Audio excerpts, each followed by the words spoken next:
हेमंता के गढ़ में खूब दहाड़े हेमंत सोरेन। असम में कुछ दिनों बाद विधानसभा चुनाव होने हैं। उससे पहले झारखंड मुक्ति मोर्चा के केंद्रीय अध्यक्ष और झारखंड के मुख्यमंत्री हेमंत सोरेन असम के तिनसुकिया में खूब दहाड़े।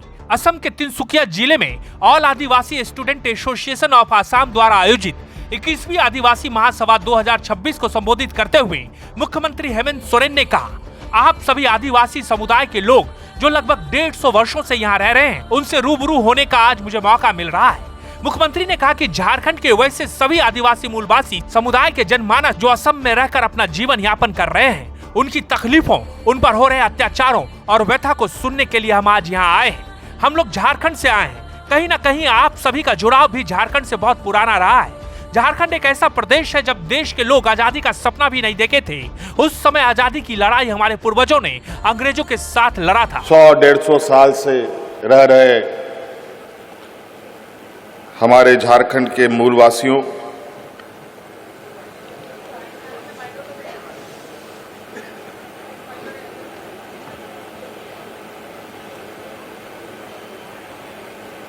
असम के अंदर विशेष रूप से आज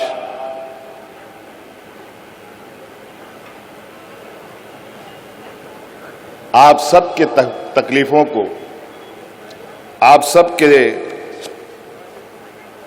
ऊपर हो रहे अत्याचारों के और आपके व्यथाओं को सुनने के लिए हम यहां आए हैं। हम लोग झारखंड से आते हैं और कहीं ना कहीं झारखंड का जुड़ाव भी आप लोगों का बहुत पुराना रहा है।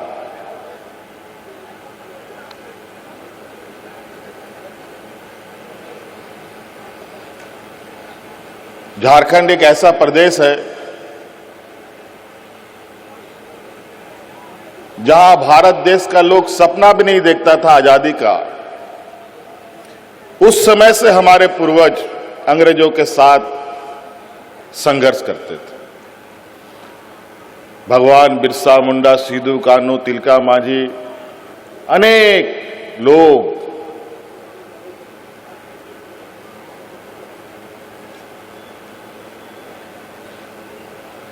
हमारे पीढ़ियों को बचाने के लिए, हमारे जल जंगल जमीन को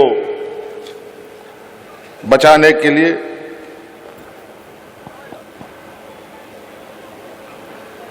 अपना बलिदान दिया। आखिर ऐसा क्यों? हमसे ज्यादा बुद्धि वाला लोग, पैसा वाला लोग, अमीर, ज्ञानी, सामाजिक रूप से मजबूत लोग भी हैं। वो लोग क्यों नहीं लड़े? क्यों ही आदिवासी सबसे पहले अंग्रेजों के साथ लोहा लिया? आप इससे अंदाजा लगा सकते हैं कि हम उस समाज के लोग हैं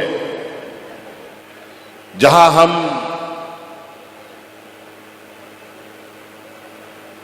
अपनी हक अधिकार की लड़ाई के लिए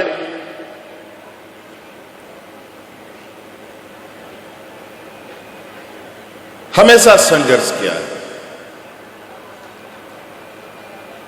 आदिवासी, दलित, पिछड़ा, ये ऐसे शब्द हैं जो समाज के सबसे कमजोर और सबसे निचले पायदान में रहने वाले लोगों का। ऐसे क्या परिस्थिति आ गई जो यहां का मूल वासिंदा आज अलग अलग कोने में बिखर कर कई जगहों पर हास्य की स्थिति पर है। देश आजाद हुए 75 साल हो गए।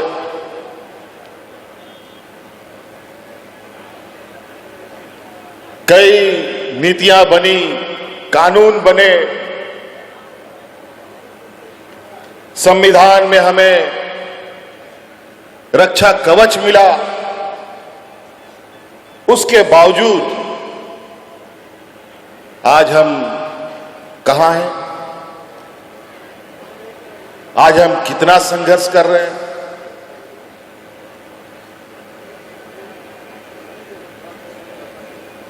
ये आप बहुत बेहतर तरीके से जानते हैं। आदरणीय दिसोमगुरु शिबू सोरेन जी आज हमारे बीच में नहीं है। जब उन्होंने अलग राज्य की परिकल्पना की तो बाजार का लोग हंसता था कि आदिवासी लोग राज बनाएगा, ये लोग तो हड़िया दारू पी करके पेड़ के नीचे पड़ा रहेगा। आज सच्चाई पूरे देश के सामने है। 2000 ईस्वी में अलग राज बन गया। ये बात सही है। उस समय यही नारा लगता था झारखंड में, कैसे लेंगे झारखंड, लड़ के लेंगे झारखंड। आदो बाबन बतावा झारखंड बुन हथावा।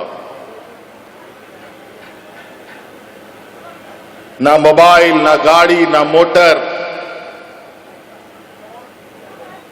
उसके बावजूद झारखंड के लोग झारखंड के लिए, झारखंड के जल जंगल जमीन के लिए चींटियों की तरह एकजुट हो जाते थे। हम लोगों ने जो 5 साल के अंदर जो वहां के आदिवासी, वहां के मूलवासी, जिनके पास जो लोग कभी ना शहर देखा, ना ब्लॉक देखा, ना डीसी, एसपी, सीओ, किसी को नहीं जानता, ऐसे लोगों तक हम लोग की आवाज जाने लगी, हमारी योजनाएं जाने लगी। आज जिस अंग्रेजों के साथ हमारे पूर्वज लड़ाई लड़ते थे, संघर्ष करते थे, और जो अंग्रेज हम लोग को गुलाम बना करके बंधुआ मजदूरों के तरह हम लोग के साथ व्यवहार करता था, आज उन अंग्रेजों के बगल में हमारा नौजवान जब बैठ करके उसके साथ पढ़ाई पढ़ा, बड़ी शिक्षाएं ले रहा है। चाय का उद्योग, इस देश का चाय का उद्योग आदिवासियों के खून पसीने से चलता है। पूरा देश का चाय का उद्योग। और इस मंत्र का काट एक ही है कि हमें एकजुट रहना होगा। कोई उपाय नहीं है और एक ही रास्ता चलना होगा। दुनिया भर लोग आएंगे रास्ता दिखाने के लिए, दुनिया भर का मंच सजेगा, दुनिया भर का नेता आएगा, कई लोग आपको बहुत लच्छेदार भाषण सुनाएंगे।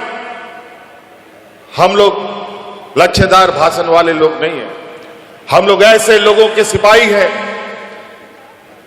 और ऐसे राह दिखाने वाले लोगों के सिपाही हैं जिस राह का मंजिल है, ठहराव है और सुरक्षा है।